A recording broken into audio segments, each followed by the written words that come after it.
Yeah. Okay. Started? Yeah. Okay. So this is the the double trap. Here's where the laser is. It's a 2-watt 1064 laser continuous wave. This is a lens here. That's a beam expander. This is a shutter. It's a manual shutter that should always be open, and it bounces off this mirror. Then let's see. Can you see that? Yeah. Then this mirror. This is the manual the automatic shutter that's activated with the foot pedal. And then here, this is a polarizing lens, I guess, and you can change the polarization by playing with the knob on this. And then right here, okay, so that's not being trapped. And so this is a beam splitter that will split the beam depending on the polarization from this, and so that way you can regulate the strength of the amount of the laser that goes in to the trap. Before, we used to have a second trap that would be essentially right here, and it would get bounced around in, but that's been disabled. So all we have here is just essentially a dump here, which is an iris shutter here. So okay, so then the beam comes through here, and this is a lens again that will that can change. It's adjustable, so it can change the height and the position of the trap if you need to. But this isn't a good place to change that. I'll show you where a good place is. And then here's another lens. And underneath the scope over here, just make sure there are some more lenses, and it gets bounced here and then down. And then here's a lens there where you really want to adjust. And if you look on it, it's labeled X, Y, and Z, I believe, or X, Y, and Z. And that's primarily where you'd want to adjust the laser. So then the laser comes underneath the scope and gets bounced up. Actually, yeah.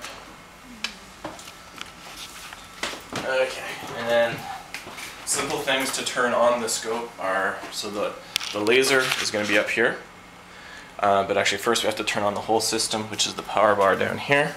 So you just turn on that one switch, and then to turn on the laser, sometimes the box isn't on, so you turn on the box and it'll say power on, and then you turn the key, and you'll probably have to wait about 5 minutes, and then you can press the button. So we'll give that a few seconds as I show other things. So we have fluorescence on the scope. If you need fluorescence, you just turn it on here. There's the joystick. This is the camera that can't be used with the trap. It's meant for fluorescence. Over here is a very small camera that's actually the one we use for when the trap is activated. So it does really good. It can do very high speed acquisitions of light, but isn't so good on the fluorescence. So it's good for DIC.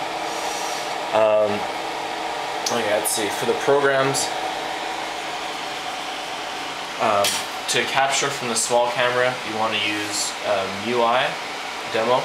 There are other programs available, and all you need to do is you need to move up to the camera with the play button on it. Oops, cancel. So for some reason it's not. Oh wait. The program's already on. So you just have to go to this camera with the play button, and a window should pop up. And then you can adjust the camera settings by going to the wrench. And here you can play with frame rate, exposure time, pixel clock. To capture a video, you go to the film reel, and you create a file, and then you can then record. Right.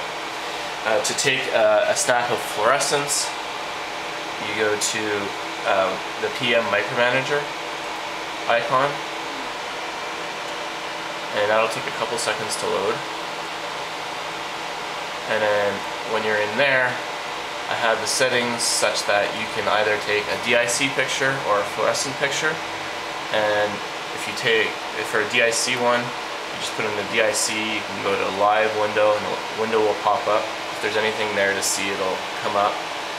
And then you can stop that, take a snap of it, typical acquisition functions.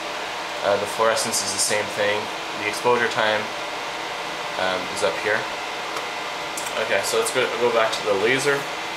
So to turn on power on the laser, all you'd have to do is press this red button and the laser will go on. So the laser on. And then to just verify it, you can use this card right here. And if you put it in front of the laser, what you'll do is you'll see that it actually will light up. Does it see? Yeah. See that? And so right now this shutter right here is blocking its way, and so you can see light before it but not after it. And to open it, use the foot pedal down here, and now you'll see a laser coming through. To check the power of the laser, what we do is we use, this is a photo detector, and so a certain amount is being bounced back. I think it's about 10%. It's being bounced back. And so with this meter right here, if we just adjust it to 0, pretty much that's pretty much at 0. And then if we turn on the laser, you see that it goes up. Wait, but just right there. And then as I'm adjusting the polarizer over here, you turn it down or up to whatever value you want. Typically, if everything's well adjusted, you can get that up to about 25 to 28. And I think that just about covers everything. There's on this microscope is the XYZ piezo stage. This is important for calibration. This is the controller over here, and this is the wave generator. I think that summarizes everything. Good luck.